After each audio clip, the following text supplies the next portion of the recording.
That's my sickness. It's a fatal mistake. Hakuna kosa linaloua kama hilo.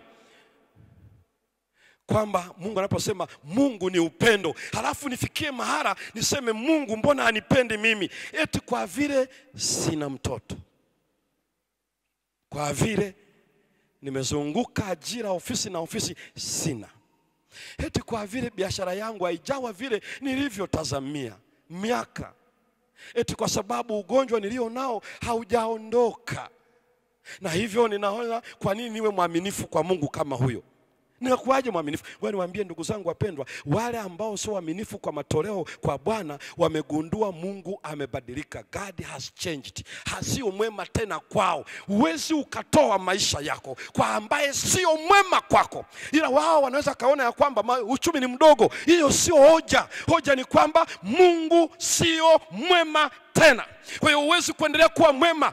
That kind of weariness and kind of faithness, kuzimia kwa namna hiyo, ndiko anakosema hey, unazimia kwani haukujua mimi ni Mungu muumbaji? Ndipo anaeleza mtunga Zaburi, nitakumbuka kazi zake. Nini? Ufumbuzi wa uchovu, kushinda adui ndani. Anasema rudisha akili yako kwa utendaji wa Mungu maishani. Sikiliza ndugu zangu wapendwa, mchana wa leo, hii ndio kitu ambacho ni cha muhimu sana, kitakachonifanya mimi niendelee kuwa mwaminifu kwake na niendelee kumtumikia tena kwa furaha, wakati hapa nilipo, hapa ulipo wewe na sisi wote mambo sio rafiki. Kwa nini? Kukoma kuwa mwema maana yake Mungu amekoma kuwa mwema. Fadhili zako umezitupa mbali, rehema zako umezitupa mbali, ahadi zako umezitupa mbali. Na hicho ndicho Biblia inachokieleza tofauti kabisa. Biblia inaeleza kwamba uwe mwaminifu hata. Unawezaje kuwa mwaminifu mpaka unakufa? Ni kwa sababu Mungu ni mwema. Ni mwema mpaka unakufa. Ni mwema. Kama ni mwema, unakomaje kuwa mwaminifu kwa Mungu ambaye ana uwezo kunirudisha tena kwenye uhai?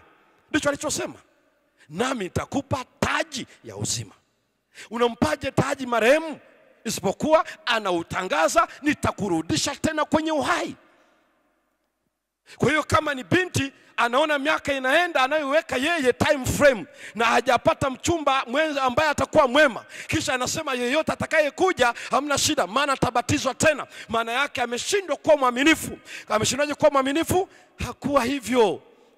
Kungoja kokote kunakotegemezwa na mazingira yanayokaa, sio kungoja kwa maandiko matakatifu. Tabia yoyote ya wema tunayotazamia kuishi, sio mpaka niwe na afya njema, na kama afya njema itabeba tabia yangu njema, na kama uchumi wangu utabeba tabia yangu njema, na kama mahusiano nilio nayo yatabeba tabia yangu njema, hiyo umebebwa na kilicho feki. Kwa sababu kinachobeba tabia ya wema ni kujua, come back to your sense. Rudisha akili yako mahali pake. Isaya, toa wito wa watu hawa kukumbuka mimi ni nani.